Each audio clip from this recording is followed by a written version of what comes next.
जय हिंद साथियों, नमस्कार। स्वागत है आप सभी का अपने यूट्यूब चैनल एग्जाम नॉलेज पर। दोस्तों, आज की इस वीडियो में हम बात करने वाले हैं बिहार शिक्षक भर्ती 3.0 के बारे में।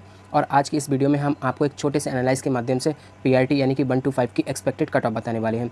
जैसा कि आप सभी लोगों ने तमाम वीडियो यूट्यूब पर अभी तक देख लिए होंगे, जिसमें आप लोगों को 1 to 5 पीआरटी की कट ऑफ बताई गई है। तो साथियों, आप यदि हमारी यह पूरी वीडियो देखेंगे और अंत में हम जो आपको एक कट ऑफ बताने वाले हैं, तो आप यकीन मानिएगा कि जो आपकी एक ऑफिशियल कट ऑफ आएगी, आप देखेंगे कि हमारी कट ऑफ बिल्कुल उसको मैच कर जाएगी। 1-2 नंबर कम या ज़्यादा हो सकता है, लेकिन हमारी जो कट ऑफ जो हम बताने वाले हैं वो बिल्कुल मैच कर जाएगी। तो साथियों, सबसे पहले हम बात करते हैं आपकी फर्स्ट फेज की भर्ती के बारे में। जैसा कि आपको पता है कि जब आपकी फर्स्ट फेज की भर्ती हुई थी, उसमें आपकी जो पीआरटी की कट ऑफ गई थी वो यूआर कैटेगरी में मेल कैंडिडेट की आपको 67 देखने को मिली थी। वहीं फीमेल कैंडिडेट की बात की जाए तो आपको कट ऑफ 57 देखने को मिली थी। तो साथियों, यह बात हो रही है कट ऑफ के बारे में। जब यह एग्ज़ाम आपका पहली बार कंडक्ट कराया गया था बीपीएससी के माध्यम से, तो बहुत सारे लोगों को एक आइडिया नहीं था कि किस तरह से एग्ज़ाम आने वाला है और कैसे आपके 5 ऑप्शंस आपको उलझाने वाले हैं। साथ ही उस समय जो आपके बीएड के कैंडिडेट्स थे, सुप्रीम कोर्ट के द्वारा उनको बाहर कर दिया गया था, जिस कारण आपकी कट ऑफ बहुत ज़्यादा कम चली गई थी। हालांकि उस समय जो लोग बता रहे थे उसके हिसाब से तो आप लोगों की कट ऑफ ज़्यादा गई थी, लेकिन फिर भी अगर आप ओवरऑल देखेंगे तो 120 में से आपकी जो मेल कैंडिडेट की कट ऑफ गई थी यूआर के लिए, वह 67 गई थी। तो साथियों, क्या इस बार आपकी 67 जाने वाली है? और वहीं बात करें कि आपकी जो 2.0 में जो पीआरटी का एग्ज़ाम हुआ था, उसमें यूआर की कट ऑफ 89 चली गई थी, तो आपको बहुत ज़्यादा कट ऑफ हाई देखने को मिली थी। तो वहीं बात करेंगे साथियों, इस बार जो आप लोगों को बताई जा रही है कट ऑफ आपकी, बहुत सारे आपको यूट्यूब वाले बता रहे हैं कि आपकी कट ऑफ 70 से भी नीचे रहने वाली है, 70 से डाउन जाने वाली है। और वहीं कुछ वर्ग ऐसा है, कोई वर्ग ऐसा जो आपको बताने वाला है कि आपकी कट ऑफ 85 से 90 के मध्य रहने वाली है या फिर इससे प्लस होने वाली है। तो साथियों, यहाँ पर हम आपको बता दें कि आपकी कट ऑफ ना तो 70 से कम जाने वाली है और ना ही 85-90 से अधिक जाने वाली है। तो आपकी कट ऑफ कितनी रहने वाली है, तो इसी के बारे में एक छोटा सा एनालाइज आपको बताते हैं। सबसे पहले हम बात करेंगे बिहार शिक्षक भर्ती 2.0 के बारे में। तो यहाँ आप पीआरटी की वैकेंसीज देख पा रहे होंगे। टोटल वैकेंसी थी आपकी 1088 यानी कि 1088। तो बात करें साथियों, यह आपकी यूआर की वैकेंसी थी। यूआर की वैकेंसी का मतलब इसमें ये आपकी ओपन वैकेंसी थी 1088। हालांकि आपकी टोटल वैकेंसी 9400 से अधिक आई थी, लेकिन जो आपके एक ओपन वैकेंसी थी यूआर की वह थी 1088, जिसमें आपकी UR male, UR female, EWS, BC, EBC ये सभी लोग फाइट करने वाले थे, क्योंकि सिर्फ और सिर्फ 1088 कैंडिडेट की ये सीट दी गई थी और बाकी जो आपकी अदर सीट बचती थी वह आपको रिजर्व कर दी गई थी एससी और एसटी फीमेल के लिए। तो यही एक रीज़न था कि इतनी कम सीट होने के बाद सभी की कैटेगरी के लोगों ने उस पर फाइट करी कैंडिडेट ने, और आपकी कट ऑफ इतनी ज़्यादा हाई चली गई। वहीं आप देख पा रहे होंगे कि कुल अभ्यर्थी जो थे ट्री 2.0 में आपको देखने को मिले थे 1 लाख प्लस, यानी कि 1088 वैकेंसी थी कुल मिलाकर के। आप अगर ओवरऑल देखेंगे एक यूआर के लिए, और टोटल जो संख्या थी अभ्यर्थियों की वह 1 लाख प्लस थी। इस तरह से जब आप बात करेंगे कि अगर हम 9400 टोटल वैकेंसी मान लेते हैं और उसके हिसाब से अगर हम 1 लाख कैंडिडेट जो जिन्होंने फॉर्म फिल किया था, उस हिसाब से अगर एक सीट पर फाइट देखेंगे तो लगभग 10 कैंडिडेट आपको एक सीट पर फाइट करते हुए देखने को मिलेंगे। लेकिन अगर यही आंकड़ा हम सिर्फ और सिर्फ यूआर कैटेगरी के लिए, यानी कि जो एक ओपन सीट थी जिस पर सभी कैटेगरी के कैंडिडेट्स ने फाइट की थी, अगर उसको निकालेंगे तो आपको देखने को मिलेगा कि 1088 वैकेंसी यानी कि यूआर की सीट के लिए एक सीट पर लगभग 90 प्लस कैंडिडेट आपस में फाइट कर रहे थे। तो साथियों, यही एक रीज़न था कि कट ऑफ बहुत ज़्यादा हाई चली गई थी 2.0 की। आप लोग निश्चिंत रहिए, इतनी कट ऑफ आपकी 3.0 में नहीं जाने वाली है। तो चलिए बात कर लेते हैं 3.0 के बारे में।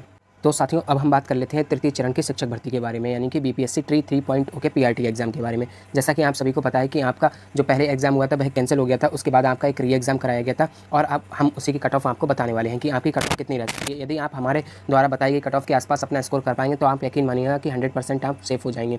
साथियों, हमारे द्वारा बिहार शिक्षक भर्ती 2.0 में 6 to 8 की एक कट ऑफ बताई गई थी, जिसको सबसे ज़्यादा लोगों ने हमारी उस वीडियो को देखा है। आप जाकर के अभी देख सकते हैं। बाद में बहुत सारे कैंडिडेट्स ने उसमें कमेंट किया था कि सर आपके द्वारा बताई गई कट ऑफ बिल्कुल सटीक थी। तो इसी प्रकार से जो हम कट ऑफ अभी आपको बताने वाले हैं, आप यकीन मानिएगा कि वह कट ऑफ बिल्कुल सही रहने वाली है। तो साथियों, सबसे पहले हम बात कर लेते हैं कि आपकी जो तृतीय चरण की शिक्षक भर्ती है, इसमें आपकी टोटल वैकेंसीज पीआरटी के लिए कितनी थी।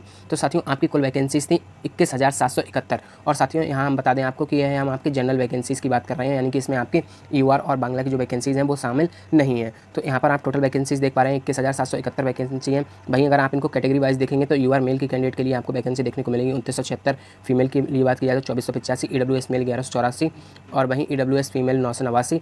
और इसी प्रकार आप अपनी अपनी कैटेगरीज में इन वैकेंसीज को देख सकते हैं। तो साथियों, जो आपको यह कैटेगरी वाइज वैकेंसी डिटेल देखने को मिल रही है साथियों, यह आपकी न्यू रिजर्वेशन पॉलिसी यानी कि नए आरक्षण पॉलिसी के तहत दी गई थी। हालांकि अभी आप सभी को पता है कि हाईकोर्ट के द्वारा, यानी कि पटना हाईकोर्ट के द्वारा जो आपका यह नया आरक्षण पॉलिसी जो लागू की गई थी बिहार में, उसको कैंसिल कर दिया गया है।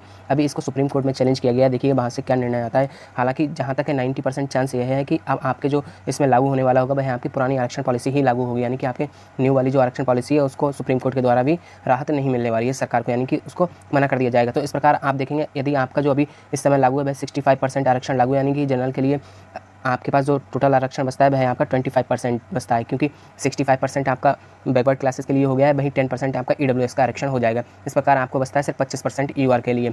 हालांकि जब अगर आपका पुराना वाला आरक्षण लागू कर दिया जाएगा तो लगभग 50% आपको यूआर के लिए देखने को मिलेगा। तो यहाँ पर आप जो वैकेंसी देख पा रहे हैं यूआर के लिए, अगर पुराने वाले आरक्षण पॉलिसी में लागू होता है तो यहाँ पर जो 2976 आपको मेल में वैकेंसीज देखने को मिलेंगी, यह बढ़कर के लगभग 5000 के आसपास हो जाएंगी, और वहीं फीमेल में भी आपको ऐसे ही देखने को मिलेंगी, लगभग 5000 के आसपास वैकेंसीज हो जाएंगी। तो साथियों, अगर पुरानी आरक्षण पॉलिसी ही आपकी लागू होती है तो इसमें आपको यूआर मेल और फीमेल के पद तो बढ़ते हुए दिखेंगे, लेकिन जो आपके कैटेगरी वाइज जो आरक्षण दिया गया था और जो बैकवर्ड क्लासेस के पद हैं टोटल, उनमें आपको कमी देखने को मिल सकती है, यानी कि आपके पदों को कम कर दिया जाएगा और वहीं यूआर फीमेल और मेल के लिए थोड़ी सीटों को बढ़ा दिया जाएगा। इससे क्या होगा कि यूआर के कैंडिडेट्स के लिए, बिहार के जो यूआर के कैंडिडेट्स हैं और अदर स्टेट वालों का थोड़ा सा फायदा हो जाएगा, वहीं बिहार के जो आरक्षण का लाभ ले रहे हैं उनको थोड़ा सा नुकसान हो सकता है। अब हम बात कर लेते हैं कि साथियों 3.0 में आपके जो टोटल आवेदन हुए वह लगभग 1,60,644 आवेदन हुए हैं, यानी कि इनको आप लगभग 1.5 लाख के आसपास मान सकते हैं। इसके बाद साथियों बात की जाए कि अगर हम एक सीट पर कुल अभ्यर्थियों की फाइट निकालें तो यहाँ पर आपको देखने को मिलेगा लगभग 6 से 7 अभ्यर्थी ओवरऑल एक सीट पर फाइट करने वाले हैं। अगर हम मान लें कि 21,771 के सापेक्ष 1,60,644 फॉर्म पड़े हुए हैं, तो इस तरह से आपको एक सीट पर 6 से 7 कैंडिडेट की ओवरऑल फाइट देखने को मिलेगी। लेकिन साथियों जब हम इनको आवेदन को कैटेगरी वाइज बांट देंगे तो आपको थोड़ा सा यूआर में फाइट ज़्यादा देखने को मिलेगी, क्योंकि जितने भी अदर स्टेट के कैंडिडेट फॉर्म फिल करते हैं वह सभी आपको यूआर कैटेगरी में ही देखने को मिलते हैं। तो इस प्रकार आपको यूआर के लिए एक सीट पर 18 से 20 कैंडिडेट आपस में फाइट करते हुए दिखने वाले हैं।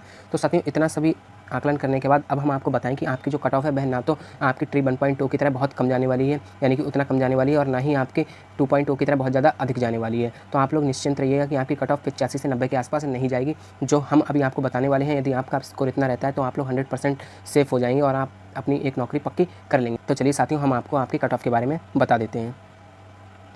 तो साथियों हमारे द्वारा जो आपकी पीआरटी की एक्सपेक्टेड कट ऑफ है वह आप देख पा रहे होंगे कि यूआर मेल के लिए आपका जो स्कोर है वह 77 से 80 के मध्य रहने वाला है, यानी कि आपकी जो कट ऑफ है वह 77 से 80 के मध्य रहने वाली है। इतना अगर आप स्कोर कर रहे हैं तो आप लोग बिल्कुल सेफ हो जाएंगे। वहीं 80 प्लस वाले कमेंट करके ये ना कहें कि मेरा सिलेक्शन हो पाएगा या नहीं, आप लोग 80 प्लस अगर आप किए हैं तो आप लोग 100% सेफ रहने वाले हैं। वहीं यूआर फीमेल की बात की जाए तो 67 से 70 के मध्य जाने वाली है आपकी कट ऑफ। ईडब्ल्यूएस मेल की बात की जाए तो 70 से 72 के मध्य आप लोग बिल्कुल सेफ रहने वाले हैं। ईडब्ल्यूएस फीमेल की बात की जाए तो 62 से 65 के मध्य आपका स्कोर रहने वाला है, कट ऑफ रहने वाली है। वहीं कट ऑफ की बात कर ली जाए ईबीसी मेल के लिए तो 67 से 70 के मध्य जाने वाली है। ईबीसी फीमेल की बात की जाए तो 60 से 62 के मध्य आपकी कट ऑफ रहने वाली है। बीसी मेल कैंडिडेट की बात कर ली जाए तो आपकी कट ऑफ 73 से 75 के मध्य रह सकती है। वहीं बीसी फीमेल की बात की जाए तो आपकी कट ऑफ 64 से 67 के मध्य रहने वाली है। वहीं बात करें एससी मेल के कैंडिडेट के लिए तो आपकी कट ऑफ 55 से 60 के मध्य रहने वाली है, और एसटी मेल की बात कर लें तो आपकी कट ऑफ 54 से 57 के मध्य रह सकती है। वहीं एससी फीमेल और एसटी फीमेल की बात की जाए तो आपको बस पासिंग मार्क्स से अधिक लाना है, वही आपका सेफ स्कोर रहने वाला है। हालांकि हमने एक आपका बिल्कुल कट ऑफ बताई है कि 39 से 43 के मध्य रहने वाली है। बाकी यदि आप एससी और एसटी फीमेल है तो अगर आपने 39 प्लस स्कोर किया हुआ तो आप लोग 100% सेफ रहने वाले हैं। तो साथियों यह जो हमारे द्वारा आप कट ऑफ देख पा रहे हैं आपको देखने को मिलेगा जब ऑफिशियल कट ऑफ जारी की जाएगी तो आपको 100% हमारी कट ऑफ सटीक देखने को मिलेगी। तो आप लोग निश्चिंत रहिएगा और इसी कट ऑफ को आप लोग एक ऑफिशियल कट ऑफ मान सकते हैं। और आप देख सकते हैं कि इसके बाद आपको बहुत ज़्यादा वीडियोस देखने की ज़रूरत नहीं है। आप चाहे तो हमारी 6 to 8 की जो हमने कट ऑफ बताई है उसकी वीडियो आप देख सकते हैं। आपको देखने को मिलेगा कि हमने काफ़ी एक्सपेक्टेड जो कट ऑफ बताई थी काफ़ी नज़दीक हमने आपकी कट ऑफ बता दी थी। अब साथियों हम बात कर लेते हैं कि आपका बाकी में 77 से 80 के मध्य रहने वाला है, क्या इससे कम वालों का कोई चांस नहीं है। तो साथियों हमने जिस भी कैटेगरी में जो भी कट ऑफ बताई है वहाँ पर आप अगर -2 को लेकर के चल सकते हैं, यानी कि यदि आपके -2 नंबर कम है, जैसे मान लीजिएगा यहाँ पर हमने 77 से 80 के मध्य बताई है तो 80 से ऊपर तो जाने के चांस नहीं है, लेकिन 77 से कम यानी कि 75 नंबर पर भी आपका सिलेक्शन हो सकता है। तो आप सभी कैटेगरी में अपने अपने अनुसार -2 नंबर लेकर के चल सकते हैं, इससे ज़्यादा कट ऑफ नहीं जाएगी। जो हमने एक मैक्सिमम रेंज रख दी गई है हमारे द्वारा जैसे कि 67 से 70 के मध्य, तो इसमें आप देख पाएंगे कि 70 से अधिक आपकी कट ऑफ नहीं जाएगी। तो साथियों यदि आपको हमारी यह वीडियो पसंद आई तो वीडियो को लाइक और शेयर कर दीजिएगा और चैनल को भी सब्सक्राइब कर लीजिएगा। Thank you.